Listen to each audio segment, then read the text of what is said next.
Assalamualaikum warahmatullahi wabarakatuh. Anak-anak, pada tema 6 kali ini kita akan belajar mengenai seni budaya dan prakarya. Pada kesempatan kali ini kita akan belajar mengenai interval nada, kemudian kita juga akan menampilkan tari-tari daerah dan juga kita akan memahami reklame. Jadi pada tema 6 ini antara seni musik, seni tari, dan reklame akan kita bahas semua. Tentunya materi ini sebelumnya juga sudah kita bahas pada semester 1, dan di semester ini kita akan menambah lagi pemahaman kita mengenai materi kita. Oleh sebab itu, ikutilah seluruh video dengan baik agar kalian menjadi paham.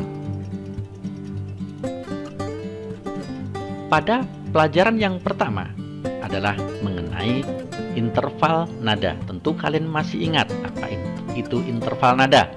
Interval nada adalah jarak antara nada yang satu dengan nada yang lainnya. Antara nada ada yang berjarak satu nada, ada pula yang berjarak setengah nada. Ya, kita ingat kembali bahwasanya ada yang berjarak satu nada. Yang mana yang berjarak satu nada? Ya, antara tuts putih dengan tuts putih ini jaraknya adalah satu nada. Sementara ada juga yang setengah nada, yaitu yang nada tuts putih ini dan tuts putih ini. Ya, dari E ke F. Nah, ini adalah setengah nada. Mengapa setengah nada? Kemarin sudah kita bahas. Tidak ada hitam di tengahnya. Ya, jadi setiap tut memiliki nilai setengah. Karena ini di tengahnya ada hitam, berarti setengah tambah setengah sama dengan 1. Ya, kemarin sudah kita bahas. Ya.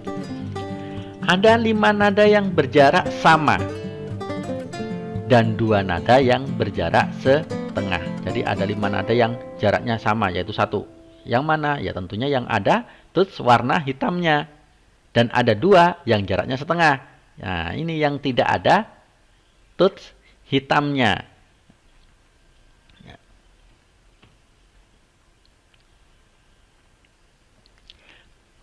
Kita ingat kembali susunan nada dan interval nada pada tangga nada C mayor. Ya. Dari C ke D1, D ke E1, E ke F setengah, ini perhatikan setengah, kemudian 1, 1, 1, setengah. Perhatikan rumusnya. Rumus dasarnya adalah 1, 1, setengah, 1, 1, 1, setengah. Ini wajib kalian hafalkan agar nanti kalian memahami pada nada perubahannya. Karena ini dijadikan dasar. Ya, jarak nada ini atau interval nada ini dijadikan dasar untuk nada perubahan yang akan kita bahas sebentar lagi.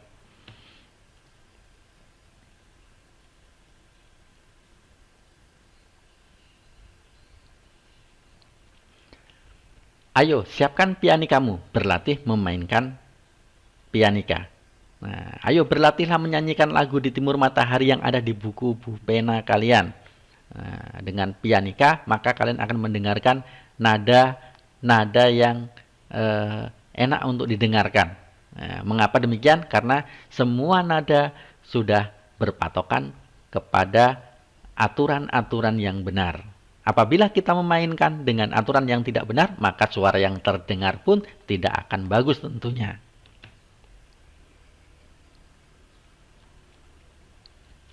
Cara mengubah interval nada pada tangga nada mayor.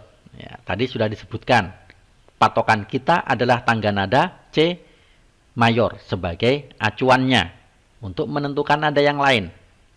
Perhatikan, misalnya interval nada D mayor. Ya. Perhatikan, nada D mayor, apakah seperti ini? Tentu jawaban itu adalah salah. Tangga nada D mayor tidak seperti ini. Mengapa demikian? Walaupun tadi di tutsnya ada D ke E dan E ke F itu setengah, tetapi itu berlaku untuk C mayor. Sementara untuk D mayor kita harus kembali ke rumusnya. Perhatikan kenapa ini salah, karena di sini rumusnya adalah 1/2, 1/1 1. Ini merupakan rumus minor. Ya, sekali lagi adik-adik, ini adalah rumus minor. Rumus mayor tadi adalah 1/1 1/1 Jadi ini adalah minor, bukan mayor. Dan pada kesempatan kali ini kita hanya membahas mengenai yang mayor saja. Nah, nanti kalau sudah yang mayor adik-adik sudah memahami, baru apabila ada kesempatan kita juga akan membahas mengenai yang minor. Dikatakan mayor karena lompatan nadanya besar. Dikatakan minor karena lompatan nadanya kecil atau intervalnya kecil. Ya. Ada dua nada yang harus diubah agar interval nada sesuai, ya, yaitu nada F dan nada C. Nada F ini salah, kemudian nada C juga salah. Mengapa demikian? Perhatikan. D ke E 1, E ke fis. Kenapa fis? Fis itu F yang dinaikkan setengah atau tutsnya berwarna hitam. Ya, kemudian baru G, baru A, baru B, baru C. Tetapi C di sini salah. Karena apa? Karena nilainya hanya setengah. Supaya menjadi 1, maka harus dinaikkan setengah menjadi cis dan D.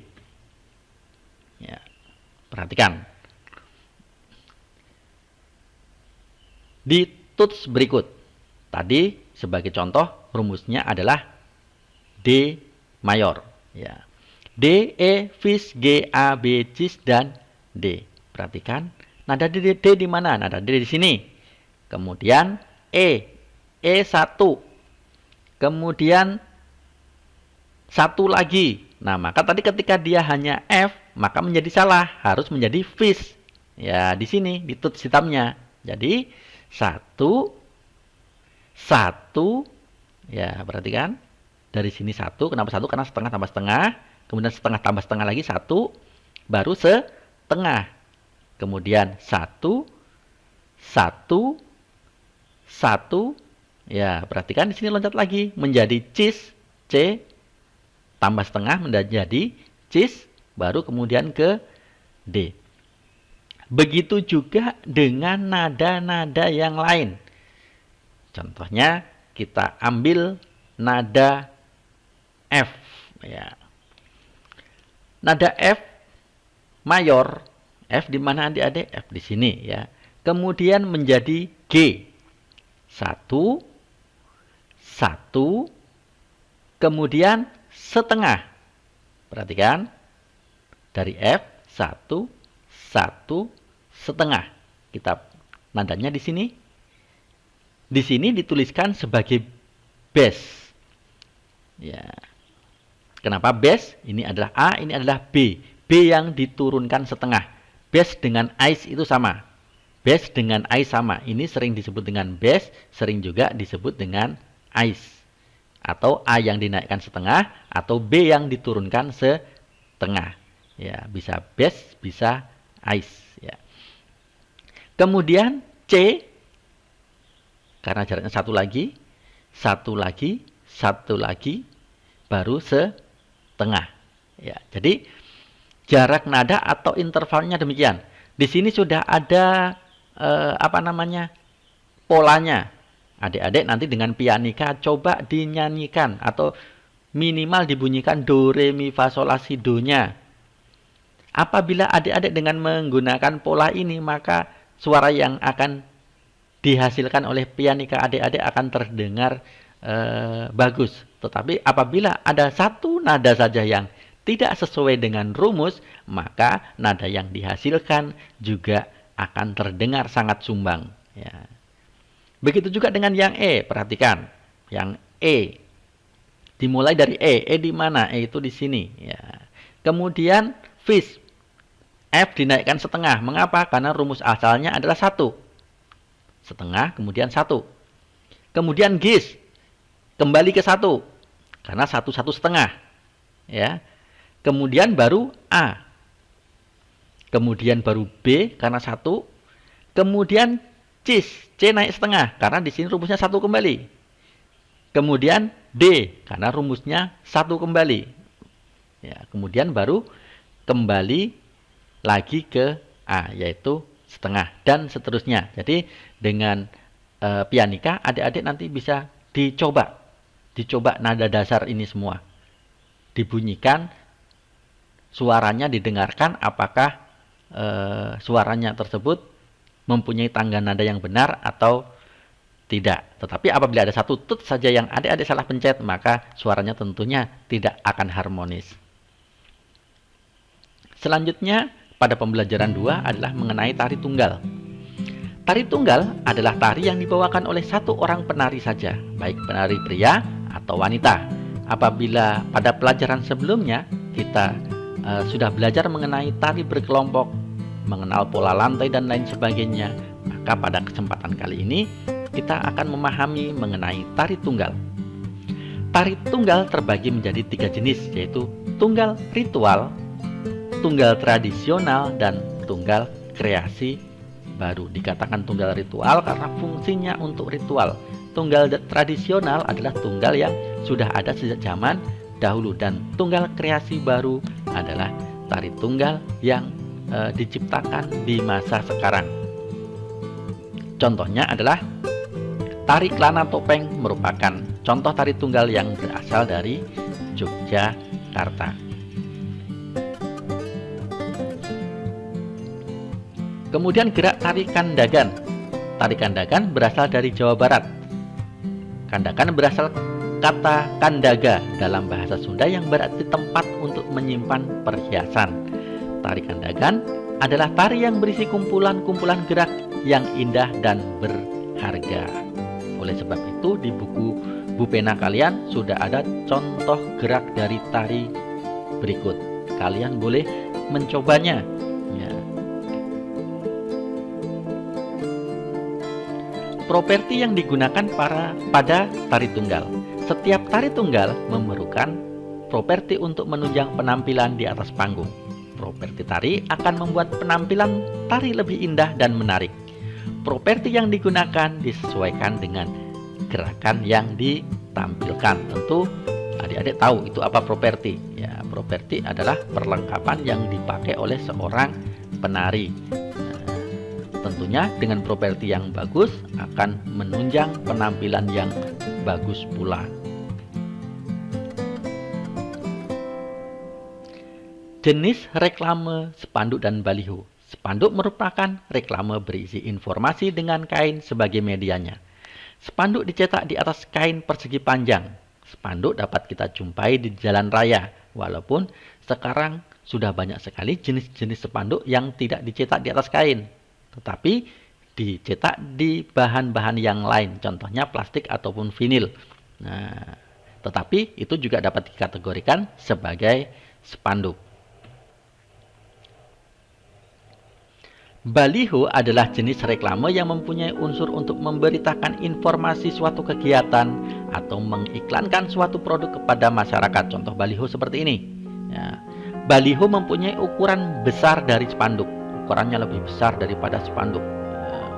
Sangat besar sekali sehingga mudah terlihat dari jauh. Ya. Demikianlah pada sub tema kita kali ini. Di akhir pembelajaran, seperti biasa, saya akan membawakan sebuah pantun. Pelita menyala di atas sumbu, datang cahaya, muncullah bayang. Cintai seni dalam hatimu, agar hidupmu selalu riang. Banyak-banyak belajar adik-adik, agar kita menjadi seniman-seniman yang hebat di masa yang akan datang. Akhirul kata, wabillahi taufik wal hidayah. Wassalamualaikum warahmatullahi wabarakatuh.